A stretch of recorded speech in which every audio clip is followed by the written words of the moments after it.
My name is Ray. Hi, this is Michael. Welcome to another episode of Ray's Economics Clue Book. Today we're talking about our balance of payments. Okay.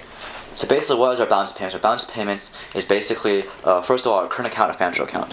Our current account includes the first two subjects here: the sales or purchases of services compared to our imports and exports of the goods and services, payments to foreigners, payments from foreigners, factor income, and transfers.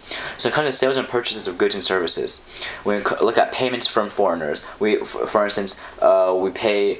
Foreigners pay for our exports, basically. Yeah, basically that's for export. So we export goods like automobile parts, agriculture, dairy, for instance, military equipment, things like that. We export a lot of, and for services we export a lot of, for instance, high-tech services like Google or Facebook, as well.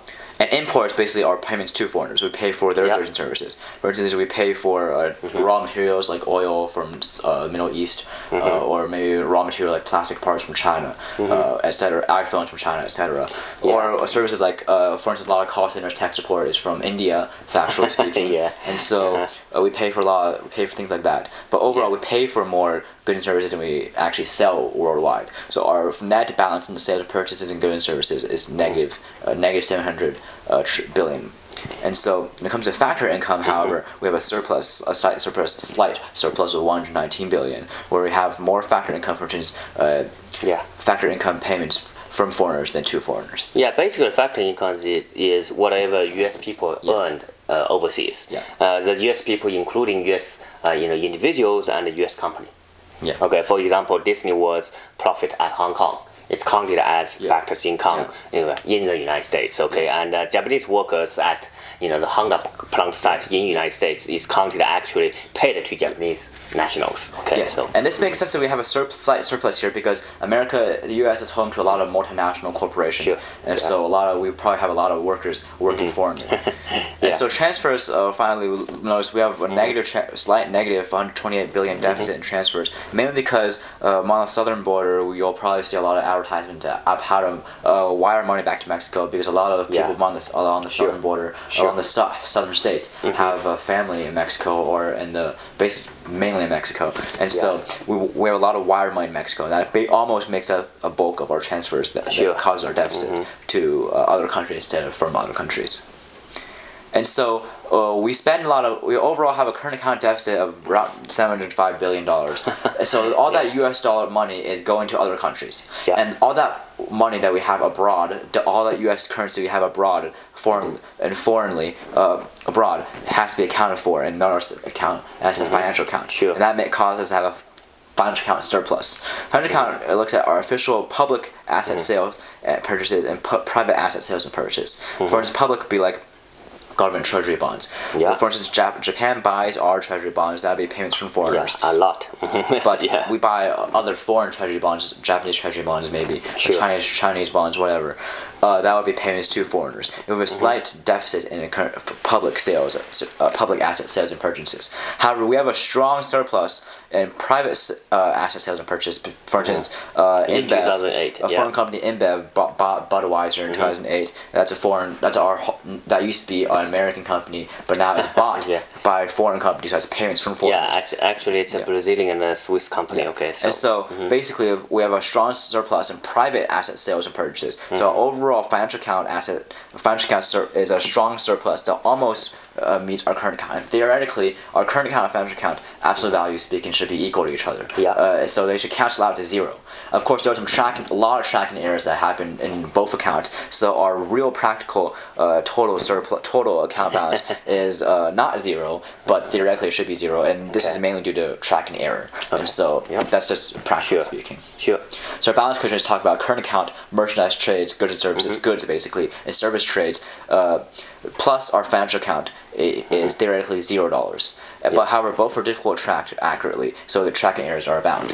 And this is mainly because equals zero mainly because U.S. dollars that are spent overseas, the money that is overseas must be accounted for in the financial account. I want to just stress that right now, a lot of people talking about the merchandise trades are so unfair to the United States. So the U.S. has a huge trade deficit. And when we look at the news, when we find the so-called trade deficits, we really talking about the merchandise trade deficit. Okay, because we have a service trade surplus, not a deficit. Actually, the surplus is pretty significant also. So the merchandise trade deficit is what we really, often discuss from time to time. But we just want to give you some clear idea about what is exactly on the current account. Not just focus on the merchandise trade. We also have service trade, right? But service trade is difficult to track accurately. So sometimes it's kind of like not so many people discuss about it. But overall, the current account deficit will be kind of like matched or reimbursed by what financial account surplus. Okay. And of course, talk about our financial account, it goes in surplus when we have money overseas, because even foreigners that's holding our currency is an investment in the US dollar and the US economy. Sure. And so we look at our current account balance as components. We look at our balance on services and balance on primary income are both slightly positive, above zero here. We talk about our services. Our U.S. is a huge service exporter and high tech, for instance. We also have a lot of multinational corporations, so our primary income has a large surplus. Not large, but it has surplus. And so, but in current transfers, we have a slight negative, mainly because of wiring money to Mexico. It's mainly almost all of it, basically. But our huge deficit is our balance of goods. We have a huge, as Michael mentioned, we often are criticized, domestically, we get criticized for having a large trade deficit when it comes to goods. We have a large deficit in our balance of goods. So overall, our current account deficit is is pretty large. Like this shaded area. But it's theoretically it should be equally matched, positively speaking, by our financial account that cancel out overall to zero. I also want to just have people pay attention to the balance on service, because U.S. is a big service export, as Ray just mentioned. It's not just the high-tech service export. It also includes, for example, U.S. is a huge beneficiary for educational export. A lot of international students come to the United States for college education, for example, or even more advanced graduate studies. And also we have a huge export on tourism. Okay, a lot of foreigners come to United States for tourism visit. So that actually makes quite a big chunk of the service surplus. When you look at service surplus in 2013, we're actually north to the $50 billion, right? So it's not really too bad. Look at our goods; it's only about less than 200 billion, a deficit. So it's not really that bad. So the thing is, altogether, as Ray just mentioned, sum up, it has to be zero. Okay. And so overall, we look at compared to our countries, we have a large current account deficit. China and Germany are relatively similar in the fact that they have a large, a sizable current account surplus, but a large financial account deficit, while we have a large financial account surplus.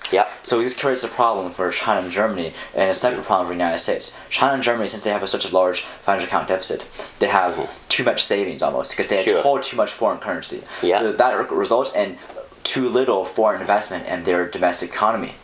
But the U.S. basically is the opposite. We have a savings deficit. We have less foreign currencies relatively speaking, compared to our account balances. But we have a lot of foreign investment, and so we just basically a flip-flop from China and Germany. Flip side of the same coin, right? So U.S. is just a huge amount of the capital account surplus or financial account surplus, because a lot of people are investing in U.S. Treasury bonds, right? T-bond. Okay, so both it's actually both are kind of like problematic. Okay, so both have their own problems, because Germany or China or Japan, they have a saving glut, but they have investment deficit. But for US, it's the opposite. Okay, we have a saving deficit, but a huge investment glut. Okay, right here. So overall, for our final clues, basically our current financial account balance always goes zero. That's the most fundamental part. Basically, because all overseas money or currency we have overseas is accounted for in the financial account. All earned money or currency must be accounted for as well. So for all the US dollars can also be accounted for. Okay, like Japan or China or Germany. Okay, so today we just summarize the basics about the balance of payments. So we'll see you next time. Thank you. Bye bye.